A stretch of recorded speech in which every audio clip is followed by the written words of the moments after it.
everybody. I hope y'all are doing well. I hope y'all are having a great day today. If you're new here, I welcome you to School of Scarlett, where we talk about non-duality, we talk about the twin flame journey, we talk about the law of attraction, and lots of other stuff. So if that sounds good to you, I invite you to stick around. If you're a returning subscriber or viewer, thank you so much for coming back and viewing this video today. I love to have you back here today, and I am so thankful to have you as a viewer and subscriber. So thank you so much for coming back. And so today is actually a viewer question. So if you are that viewer, today I will be answering your question. But if you have any questions for yourselves, feel free to always comment down below with your questions or send me an email with that question and I can make a video around that, more explaining it a little bit more. So the viewer submitted a very good question, so I wanted to definitely make a video around it because it was a little more complex than just, answering a comment in the comment section. So the question is, how do we reconcile evil, right? And so because with non-duality, what is seen is that really there is nothing. So with there not being anything, no self, everything is an illusion, there is no good and evil. And there really is nothing like that. It's really neutral and it's whatever we want it to be. So in seeing that there is nothing, that means that it could be anything. And so there really is no good and evil. And so what I'm going to talk about today is kind of giving you that kind of framework to look at evil, and from a non-dual perspective. Because the viewer to me, was really wanting to know, how does he reconcile with this? And part of his question was worded in the ways that, are we really just all the saints and the tyrants, that have come before us and, will ever be? Are we that? And so the question begins with that. And so I would like to talk about what is good and evil. And so I'm going to talk about it from a perspective that I see it, and how I've experienced good and evil. Okay. And so to start, one of the things that happens is a direct experience. So when you experience a direct shift in your own consciousness, it's a shift where you literally see that there is nothing.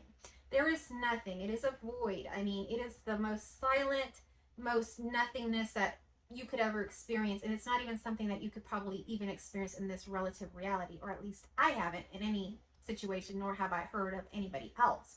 So this is something that's happening in the spiritual sense. We are not these bodies. Okay. This is the illusion. So this is all happening where, you can't see, or I can't show you this. So this is not something that we're going to be able to see, but it happens within the person. That's why everybody says it happens from within. When that shift occurs, there is this feeling of there is no self. And when you realize that there is no self, imagine this, that you believe that you are this person. You believe that you've done all these things. You believe maybe that you've made mistakes. You believe maybe that you carry this guilt or shame, or maybe you're really striving really hard to get this or that. And, life can be a struggle, right? So when you really feel like this person that's very invested in their own personal identity and the struggles of it, when you realize there's no self, there is this just big sense of relief. Whew, I didn't do any of this, or, I didn't make all that mess. And then on top of that, I'm not really doing this. There is no self or personal identity to really cling to. What happens is you become expansive in knowing that this is an illusion and really you are everything. And all of this is really for no purpose. It has no real meaning like we think of in traditional religions where, maybe there is some sort of attainment, or maybe there is a God that you have to worship or please in some way, or maybe some rules you have to follow.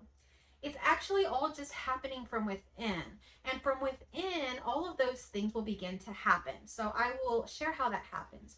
So first you have that shift and you realize, whoa, I didn't even ever do all this stuff, and all that shame and guilt and all of that ever happened that maybe you think that, you didn't do so great on, it falls away. I mean, it immediately falls away. And it's not something that's ever going to really come back. At least it hasn't for me. And I don't really see how it could, because you can't ever really unsee this. I don't see how that could be possible, unless maybe you had an accident or something happened, something with your consciousness happened where all of a sudden that was shifted back. But you know what? This is what it is. There is really nothing happening. And if there is nothing happening and there is no one, who would be evil, who would be good, and why, and what would it matter for? So when this is all seen, it's really seen that you're in everything is the void, and out of the void, everything happens. So the void is nothingness. It's what everything is. It's nothing, and science and everything is coming to show that. So that is all just happening as nothing in this void. You could call it energy or whatever. Something begins to happen, right? At some point, something happened. And there was no time and space. That never exists in the void. What the void is what is always going to be, and what you are, and what we speak of when there is no self, yet we're identifying as this very stable, kind of omnipresent, infinite being or consciousness or energy. We're identifying with that. We're not identifying with the body. The body is the illusion. The duality we see is the illusion, yet we live it. So of course we're going to live our lives. We're going to enjoy this, but it is not the void. The void is where everything happens. And that's where, the shift happens, is when you see that, and how there is nothing, and how everything happens out of nothing. You can't unsee that, okay? It's like somebody showing you how a magic trick works or an illusion works. Once you see it, you're like, oh, that's how it works. Okay. So that is the void. And in that space, there cannot be good and evil. And in the relative sense, in our world that we live in here, there is a general sense of good and bad, positive, negative, in a sense, okay? And we really see it that way before we've had this shift, as very positive and negative. Like, if you hurt someone, if you harm someone, that is very bad. And if you're helpful and giving service to others, that is very beautiful and good. So we categorize stuff based on certain things. And so that begins to kind of make that framework of good and evil. Yet it's really not good and evil, because it's not happening to anyone. This is a play of life. And so this is coming from a viewer question, and the viewer had really talked about that, we're asking the question in a way that, are we really just all the saints, and are we the tyrants? Are we Hitler? Are we all these tyrants that have hurt and harmed many people? Is that how we are? And how can we reconcile with that? And how can we accept that? So I can tell you that my focus after a shift has really been on unconditional love. I have a video of a self-realization in terms of how it happens I used an egg. I cracked an egg and showed how it happened. You can go back in my videos and watch that. But it's called self-realization. And basically I crack an egg. And first, you are that egg. You are that egg. You are a solid egg. Here, it seems that you're very solid. It seems that this is your body. It seems that this is who you are. And whoa, that's who you are. You're real tough. That's the egg. And all of a sudden, no, it's not really tough. When it breaks, you break it open and something comes out. Whoa, something we didn't know was in there.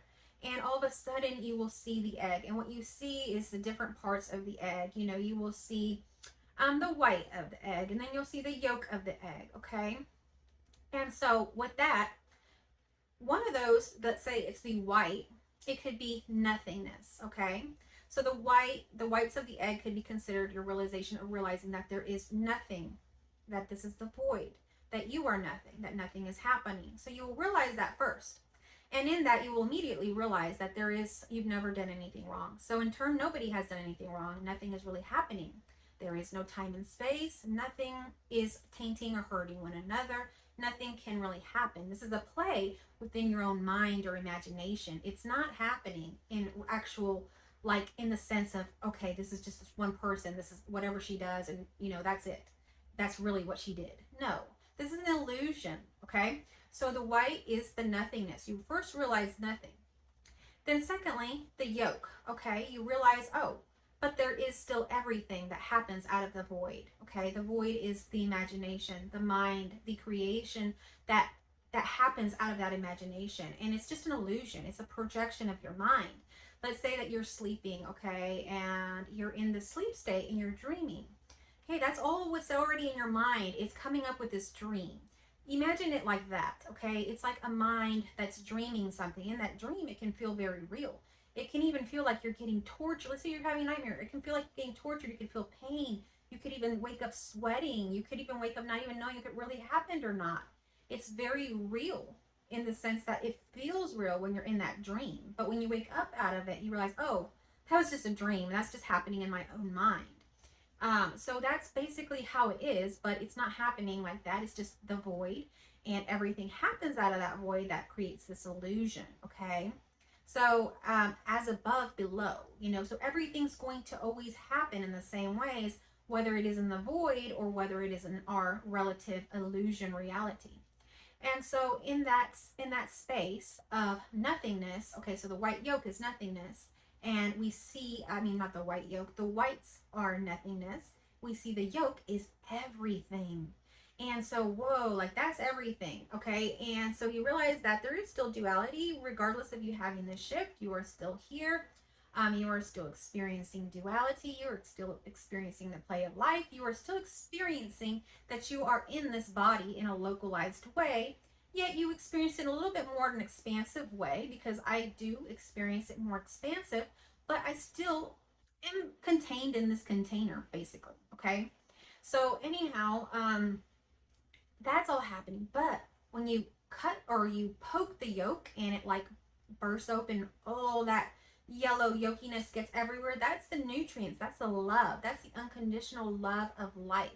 And so unconditional love loves everything, the good, the bad, the evil. It accepts everything, and in turn it harmonizes and it alchemizes everything, and it brings a level of polarity where everything is equal. Where generally, if we talk about polarity, we have our negative polarity and our positive polarity. And both of them have to exist in order for the illusion to even occur to begin with. So for us to experience happiness or this play of life where there is really this adventure of life where you can fall in love, you can have a fight, you can make up, you can have beautiful experiences, you can have miracles, somebody could get sick, then they get healed, where you can have all of this kind of really beautiful, what we call life. You have to have polarities, right? How have you really ever learned a lesson in life? Or how has anybody even come to a realization like non-duality or any self-realization? It has a lot of times come from pain. It has a lot of times come from that negative polarity. And in turn, that allows us to really understand unconditional love. We have to know evil in order to understand unconditional love. You have to know both, okay? And at some point, let's say that you are very evil or somebody is very evil, they actually will turn and they will go towards that positive polarity, because that is what we all are. We are unconditional love. So eventually that will happen, but you may not see it right away in your relative lifetime. But anyhow, are we really all the saints and everybody that came before us? I mean, you could say it that way, but you don't have to see it that way either. You could just see it as, everything is neutral, and we have to have this in order to have this, okay? And yes, there are more negatively polarized individuals and more positively polarized individuals. And we kind of see this in our life, and when we turn on the news and the different things that happen. But we don't always follow the whole story with that negatively polarized individual. And what I'm coming to kind of share with y'all is that not only do I just see evil as not really evil due to me having seen the void, I see it that way also psychologically. Because my background is in psychology. I went to school for psychology, and that is what, kind of what you could say is my passion in life that I've always been interested in, is human nature. So that's always been interesting to me regardless. But in doing so, I've counseled many evil individuals, you could possibly say. Other people, and even in my past, I would have said, hey, these people were pretty evil then. Or maybe even I could have said, when I was very, into Christianity, thinking that maybe they were possessed by the devil in some way, right? So I've counseled individuals that have done horrendous things. Of course, they're coming to counseling for help. And in doing so, they know themselves deep down that they are loved. That's why they're seeking help. They know that that evil side of them, or whatever is happening, is not in line, and they're actually not happy with it. These evil individuals that I've seen, they don't want that. Even what you call a narcissist does not want that. When you really start digging into their childhood, helping them to process the emotions like I talked about and things like that, you come to find out that all of this evil that we call evil is actually coming out of hurt. is actually coming out of a lack of love. So every time you see evil, every time you see something negative in our relative world, it's coming from a lack of love. That's where it's coming from. Okay? So if that is the truth, if that is the absolute truth, then how can we really condemn these people, or how can we have a problem with, justifying that good and evil are necessary in our illusion? So so in doing so, when we start to give love and acceptance to these areas for these so-called evil individuals, they begin to change. Excuse me. They begin to change. And so we see this a lot play out in like movies, fairy tales, stories, and everything.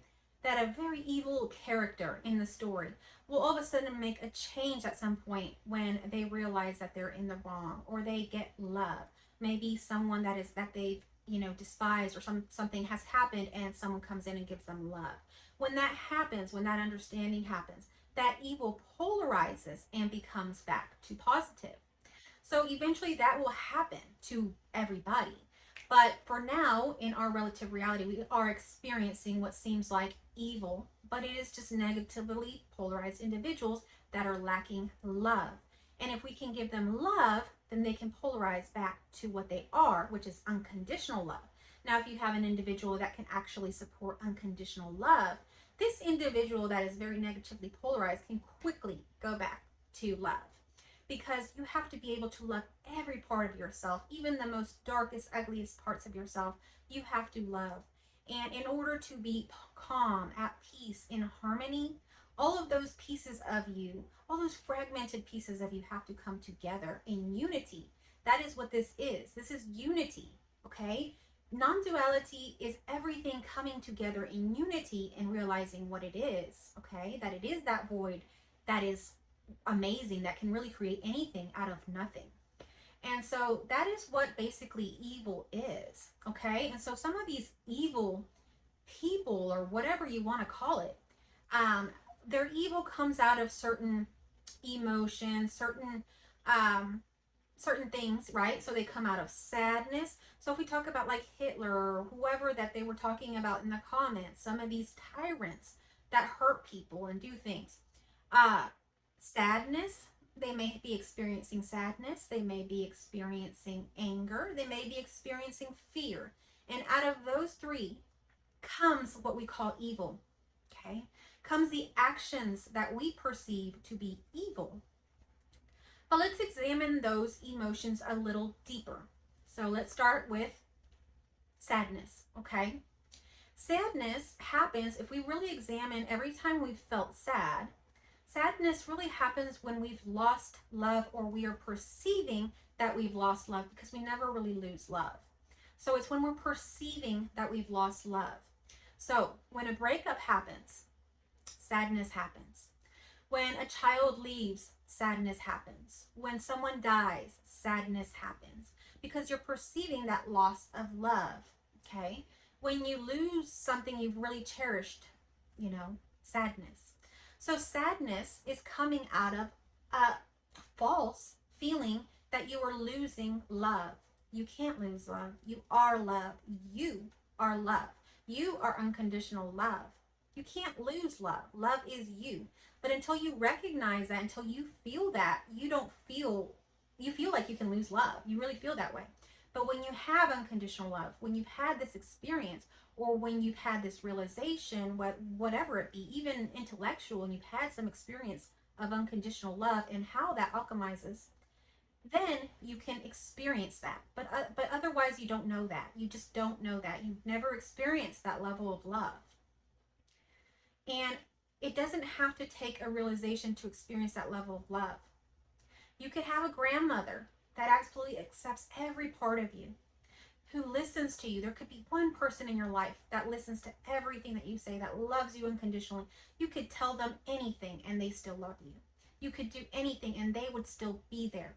That's unconditional love. And if you have one person like that, then you can know that. And you will not probably fall into all of these things. But it doesn't just take one person. It really takes self-love. It takes to really integrate it. It really takes to understand it. But the self-realization, it automatically happens because you shed everything that wasn't you. So you are left with unconditional love. So there's no choice. There's no other thing to go to. But until you've had that, you really have to go and kind of experience that through, relationships, through life, through your own understanding. And even the greatest place to experience unconditional love is through self-love. You actually don't need a partner. You don't need a person to actually give you that. You can have that to kind of use as a tool, as a mirror, as a something to really help you. For example, in my case, the way that I came to my realization was through a twin flame journey. And so what happened was I met someone that really activated all those parts of me. It literally activated all those parts of me by giving me, like, love bombing me in so many different ways that I had never experienced, that totally activated me. So a person could do that for you, but you could do it for yourself because he died. I didn't have that continually going on. One day that grandmother, whoever that person is for you, will pass in this relative reality, and they will pass and you will no longer physically see them here. And so what will happen then? Okay.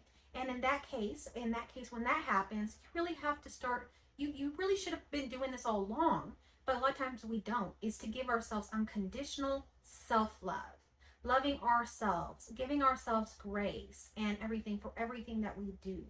And mistakes, anything that happens, really giving ourselves grace and love for that. All right, let's move on to the next so-called negative emotion, which would be anger. So anger is just the love of righteousness. So anytime we are angry about something, it's because we feel that we've been wronged in some way, that some kind of thing has happened where, we have been wronged. And so we can really look back in our own lives and find those places and those situations where that has happened. As a matter of fact, my husband had a situation like that happen just recently. So we went through a thing where someone had left their dog out on a really, really busy street. I mean, a street where there is constantly traffic at rush hour, and but it's also going fast. It's kind of one of these longer country roads, like 2 lanes, one going each way. And my husband had to swerve out of the way because there was 2 dogs playing in the street, and he didn't hit one, but he hit another. And anyhow, a whole lot of things happened, and there was damages and just a whole lot of things. And actually, it turned out that it was a friend of his, or not even a friend of his, somebody that he knew from church. And well, he felt that it wasn't right, the way that things played out and this and that. So he was hurt, and he had some anger behind it. Because the other person took no responsibility and really just put all the blame onto my husband. And yet, he was just driving home from work and 2 dogs playing, and he's trying to avoid them on a road where literally, a person could get really seriously hurt, if not killed, when there's one way on each way going, 70, 80 miles an hour. And so there was just no responsibility from the other person at all. And so that kind of was an unrighteousness or some kind of feeling of injustice for my husband, and he began to feel anger. And I had to work with him over that. But, it all happens because of injustice. And that's where anger comes from. Really look back and look at those times where you've been angry. It's like you feel like you've been wronged, or someone has really disrespected you, or has done something that has really just been an injustice for you in some way.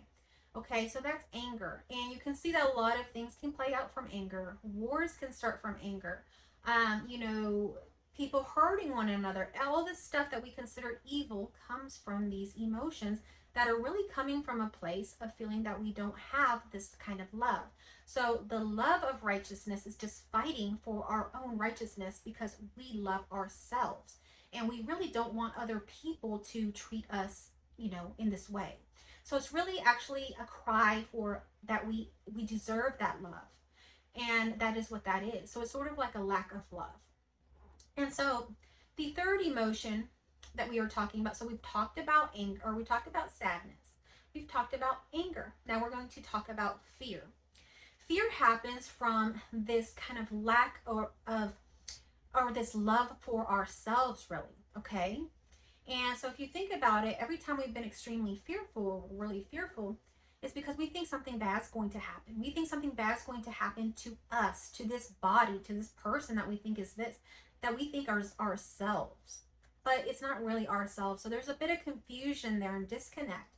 But ultimately, we're trying to protect this vessel. So we love ourselves despite what we say, and maybe we don't even feel like we love ourselves that much. But deep down inside, our true nature, our essence of what we truly are, that nothingness loves itself because it is love. It is the energy of unconditional love. And deep down inside, whether you realize it or not, you love yourself very, very much. And that is wanting to express itself. But so many other things are just, you know, just packed on it, and it's needing to kind of release some of that.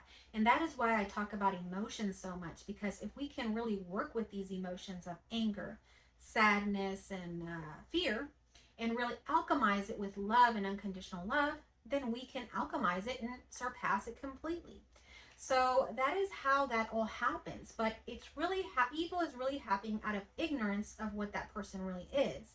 And that person is probably feeling powerless and many different things. So they try to gain power by gaining power over people, you know. And so through doing that, they gain some power in this relative reality. But truly, deep down inside, they are not doing okay. And so the second part of the question that the viewer was asking was that they don't feel, or they want to know, how is that okay that they are not really punished, or that there is nothing really ultimately going to happen to them, you know, like after they die or whatever. That is because hell is here on earth. Hell is not a place somewhere. Hell is here on earth. Hell is a state of being. Hell is a kind of consciousness. Hell is a kind of mindset. So when you have anger, when you have fear, when you have sadness taking over your life, to the point where you're starting to put it into action, whether that's manipulating people, harming people, starting wars, whatever, genocide, whatever that means for you as far as evil, that individual character, whatever you want to call it, is actually in hell. So they are actually being punished. They're being punished within their own mind. They're not happy. They're in a state of vengeance. They're in a state of unhappiness. They're trying to gain that love that they feel that they are lacking. And when you go back and you look at their stories, like I was saying, I'm very psychology focused. If you go back and look at their stories, if you want to call them stories or timelines or their history, whatever you want to call it, you will find that they were lacking love all throughout their life. They didn't have a good childhood. They didn't have supportive people that showed them love. They had situations where they were wronged. Injustice did happen to them. Even Hitler, you can go back and read, you know, look at his history. All of these tyrants, all of these people, read their history. They are living in hell. They've been living in hell. They've been living in hell. And until they get that love, they won't get out of hell. So they will continue to live that hell. And many of these tyrants or, you know, evil people have lived in hell their whole life until their relative death. And so to me, that is punishment enough. The mind is the worst, you know, that is the worst hell to be in. And I know that from the ship. Anxiety, depression, all of these things, that's the worst thing. Having anger, wanting vengeance, you know, carrying guilt, shame, that is a prison, and that is hell. So there is already a punishment. It's a natural punishment. Our world is naturally working. It naturally functions. It doesn't need a whole lot for it to function. It's just doing it. And so all the punishments are naturally occurring. You don't have to do anything. They're already happening to those people. Only those people know the hell that they're in. You may see them from the outside and say, oh, well, they live in a huge mansion and they have all this power. All these people actually believe them, following them, and all this stuff. Yeah, it looks like that on the outside. But you will never know the hell that they experience on the inside. And yes, they are us. That person that has evil and all of this stuff going on, in oneness and in this experience, you do realize that that is also you. So if you ever came in contact with that evil person or whatever, you wouldn't see them evil. You would see them as hurt. You would see them as ignorant. You would see them as lacking love. And you would see them as part of you. And you would give them compassion and love and allow some of those spaces in them to begin to alchemize and be accepted and loved, so that they could experience what maybe you are experiencing, and that evil can fall away. So that is how I see evil. And so I think that's all I want to share about evil today. But that's how I see it, and that's why I really don't see it as evil. And it didn't just take the shift for me to see that. I saw that working with clients in my practice and stuff like that throughout the years, working in social work. You know, I work with domestic violence, I work with human trafficking, I work with child abuse. I mean, the worst, babies being abused. I mean, you know, I've seen it all. Serious mental illness. I mean, people that literally do not get out of bed and have like maggots growing in their bodies and stuff outside their parts and stuff because they're not even showering and things like that. You know, I've seen the worst of the worst, and I've seen those people turn around with love. So if you are interested in the power of unconditional love, if you want to know what this is, if you haven't experienced that part of that realization, get in contact with me. Right now, our unconditional course, we could maybe fit somebody in, but we are about to be starting it in August. So we are getting started with that, but we will be having more to come, and I do offer one-on-ones and things like that. So if you are missing that and you want that, and this is resonating with you and this is speaking to you, you're in the right place. Email me. My description is my email is in the description down below, and we can get in contact about that. So I want to tell y'all that y'all are perfect. There is really nothing wrong with y'all. There is just stuff that has just been added to us, and we've been carrying the baggage like it's ours, and it's not ours. It's time to put that stuff down. It's time to accept love. It's time to really tap into our true nature and who we are. And so I want to invite you for that. And if you like this kind of stuff, you like this video, I encourage you to give me a thumbs up. If you're new here, please subscribe to my channel. I'd love to have you back. We will be talking about more topics such as this and here to come. So I'm really looking forward to that. And so with that, I will leave you here today. I hope y'all have a good rest of y'all's day. I hope you enjoy everything that life has to offer for you today. Thank you so much for watching.